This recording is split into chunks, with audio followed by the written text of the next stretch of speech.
बच्चों, इस वीडियो में हम गणित कक्षा 10 एनसीईआरटी बुक है जिसमें हमारा अध्याय 6 है त्रिभुज। इसमें हम प्रश्नावली 6.3 का प्रश्न संख्या 1 देखेंगे।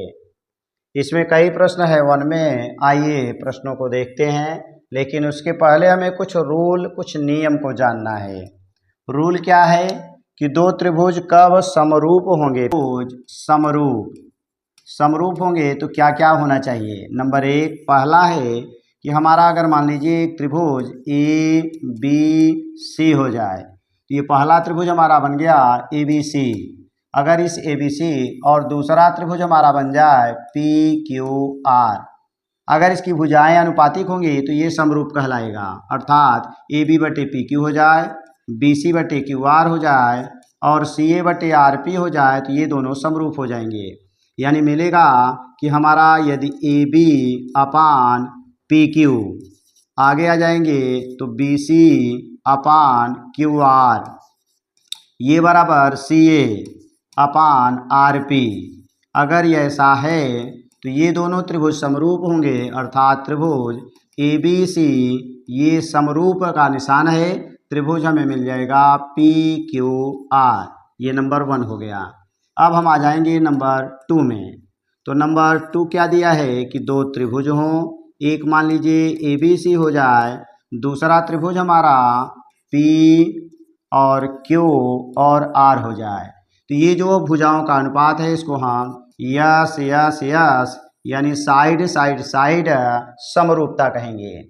तो अगला है हमारा कि अगर एक भुजा के अनुपात के बराबर, दूसरी भुजा के अनुपात के बराबर और बीच का कोण ये आपस में बराबर हो जाए तो दोनों त्रिभुज समरूप हो जाएंगे।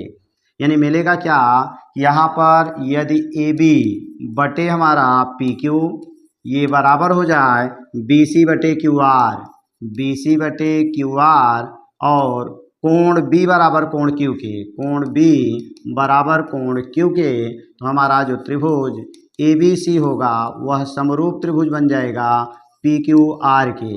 दो साइड का अनुपात बराबर है तो इसको साइड एंगल साइड समरूपता कहेंगे। फिर अगला आ जाएंगे तो नंबर 3। तो नंबर 3 में हमें क्या मिलेगा।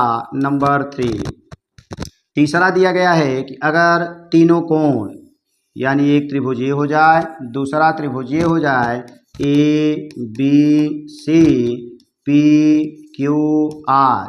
अब यहाँ पर दोनों त्रिभुजों में कोण ए कोण पी के बराबर, कोण बी कोण क्यू के बराबर, कोण सी कोण आर के बराबर हो जाए तो दोनों त्रिभुज हमारे समरूप हो जाएंगे। यानी कोण ए बराबर कोण पी के, कोण बी बराबर कोण क्यू के और कोण सी बराबर कोण आर के।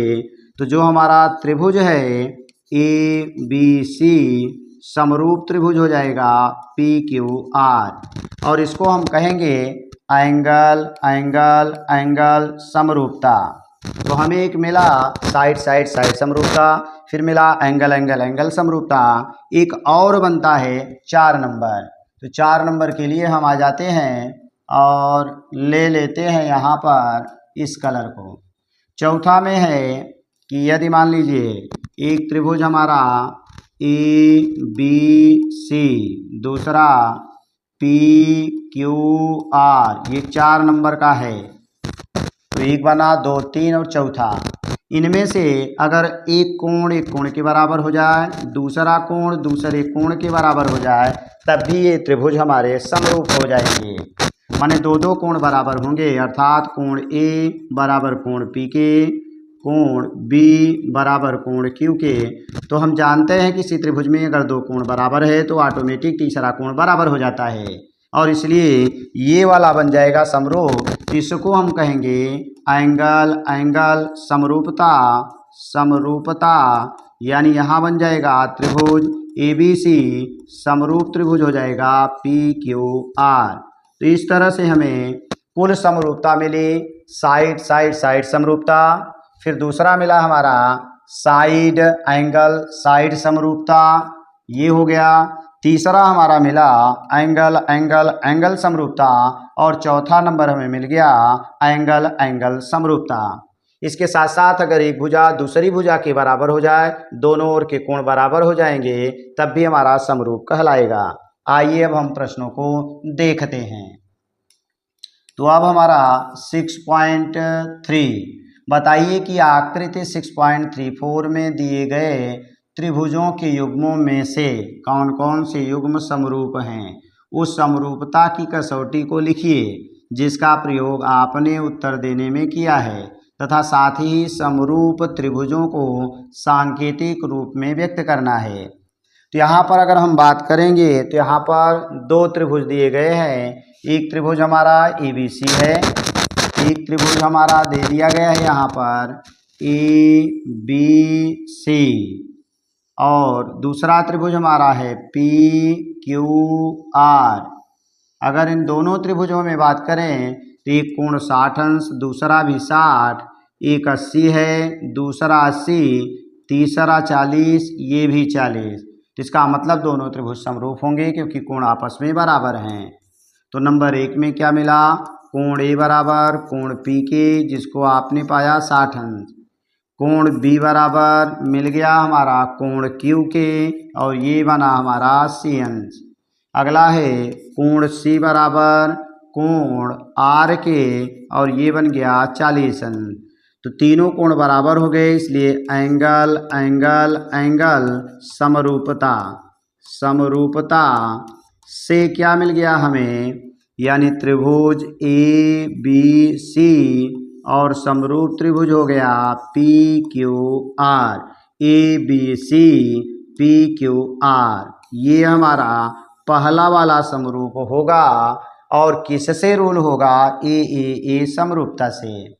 अब आगे आ जाते हैं, नंबर 2 ले लेते हैं। तो नंबर 2 इसी का पहले का नंबर 2 क्या दिया है, दो त्रिभुज दिए गए हैं।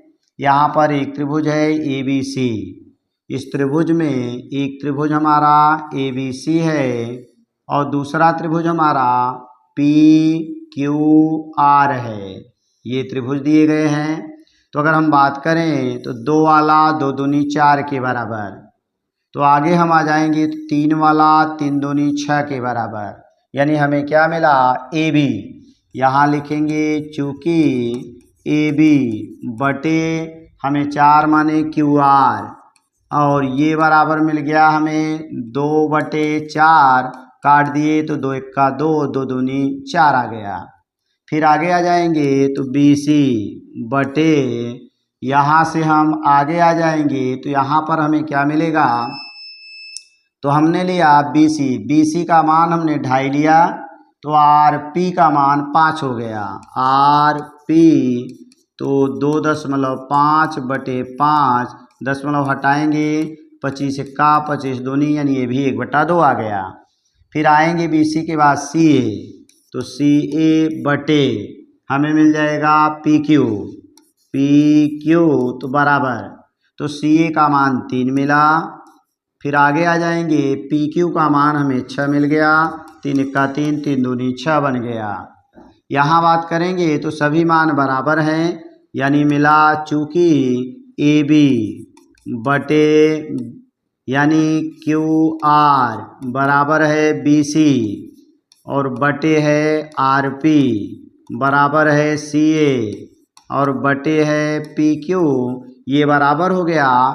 इसलिए त्रिभुज ABC पहला दूसरा और ये वाला, इसलिए त्रिभुज ABC ये समरूप त्रिभुज हो जाएगा QRP के, त्रिभुज QRP के। और किससे आया, साइड साइड समरूपता, यानी ये मिला हमारा साइड साइड समरूपता। इसी के माध्यम से ये दोनों त्रिभुज हमारे समरूप कहलाएंगे, अर्थात ये भी समरूप है। आगे आ जाते हैं नंबर 3। तो नंबर 3 में हम देखते हैं क्या दिया गया है हमारा। नंबर 3 है कि LMP, एक त्रिभुज हमारा दिया है LMP, दूसरा त्रिभुज DEF।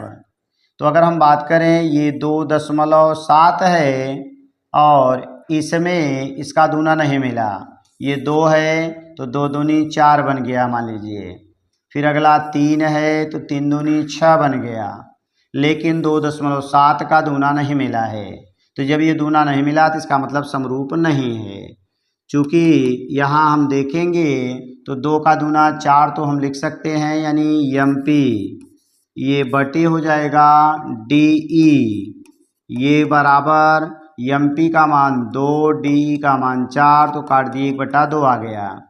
दूसरा 3 का दूना 6 यानी PL, तो PL बटे हमें मिलेगा FD, तो ये बराबर भी हो जाएगा 3/6, काटेंगे 1/2 होगा। तो अगला अगर हम LM ले लेंगे और यहाँ पर बची हुई भुजा EF ले लेते हैं, तो ये 2.5/5 मिला, 2.7 है, 2.7/5 है, और ये हो गया 27/50। तो हमने पाया कि ये दोनों मान तो बराबर हैं, लेकिन ये अनुपात बराबर नहीं है, इसलिए समरूप नहीं होगा। तो समरूप नहीं होगा, तो यहाँ हम लिखेंगे समरूप नहीं है, क्योंकि अनुपात यहाँ पर बराबर नहीं है। आगे आ जाएंगे, 3 के बाद हम 4 नंबर ले लेते हैं। तो यहाँ पर हम देखेंगे क्या दिया हुआ है। तो एक हमारा दे दिया गया है, ये दोनों भुजाएं हैं और इनके बीच का कोण ये 70 अंश है सारी, यहाँ नहीं लिखा है, यहाँ भी 70 है। तो ये आ जाएंगे 2.5। अब 2.5 का दूना ये नहीं है, 5 का दूना 10 तो है, लेकिन ये 2.5 का दूना 6 नहीं है, इसका मतलब ये भी समरूप नहीं होगा। तो इसको भी हम क्या लिखेंगे, ये समरूप नहीं है, क्योंकि 5 का दूना तो हो गया, लेकिन 2.5 का दूना 5 नहीं बना, इसलिए समरूप नहीं है। आगे आ जाएंगे, 4 के बाद हम ले लेते हैं 5। तो 5 नंबर में क्या मिल रहा है, यहाँ आ जाएंगे, यहाँ पर भी यही कोण दिया गया है 70 डिग्री, यहाँ नहीं लिखा हुआ है, मिसप्रिंट है। तो यहाँ अगर हम बात करेंगे तो 5 दूनी 10 हो गया, यानी इसका दूना हो गया, और ये 2.5 दूनी 5 नहीं है, अर्थात ये भी समरूप हमारा नहीं है, अर्थात वही वाला हमारा चौथा वाला यहाँ दिया गया था। आगे आ जाएंगे, तो यानी 4 के बाद हम 5 को ले लेते हैं, 5 नहीं, यहाँ 6 दे दिया है। तो 5 वाला हमें क्या मिलेगा, एक 70 है, एक 80 है, तो यहाँ पर भी एक 80 है, एक 30 है। अगर हम निकालेंगे त्रिभुज के तीनों अंतः कोणों के योगफल से, तो इसका मान निकाल सकते हैं। कोण D, कोण E और कोण F बराबर 180 अंश होगा, क्योंकि त्रिभुज के तीनों अंतः कोणों का योगफल 180 होता है। तो ये बना 70 + 80 + F हमें निकालना है, तो 8 × 7 = 15, 150 प्लस कोण F बराबर 180 बना। 150 ला के घटा देंगे तो 180 - 150 घटाएंगे तो 30 अंश आ जाएगा। तो हमें क्या मिल गया, इस कोण का मान हमें 30 अंश मिल चुका है। अब इसमें भी एक 80 है, एक 30 है, इसमें भी एक 80 है और एक 30 है, और दो कोण बराबर हो गए, तो इसका मतलब ये समरूप हो गया। चाहे हम अगला भी निकाल सकते हैं, इसमें भी त्रिभुज के नियम से। तो यहाँ हमें क्या मिला, कोण E बराबर हो गया कोण Q के, कोण F बराबर हो गया कोण R के, क्योंकि ये हमारा 80 अंश था और ये दोनों हमारे 30 अंश थे। तो हम कह सकते हैं ए समरूपता से हमें मिल जाएगा त्रिभुज EFD। अगर हम लिखते हैं त्रिभुज EFD बराबर, यानी समरूप त्रिभुज, तो E पर 80 है तो Q लिखेंगे, Q बन जाएगा। F पर 30 है तो यहाँ R बनेगा। अगला हमारा 70 वाला होगा तो P बन जाएगा। तो इस तरह से ये भी त्रिभुज हमारा समरूप त्रिभुज कहलाएगा। ये था हमारा 6 नंबर।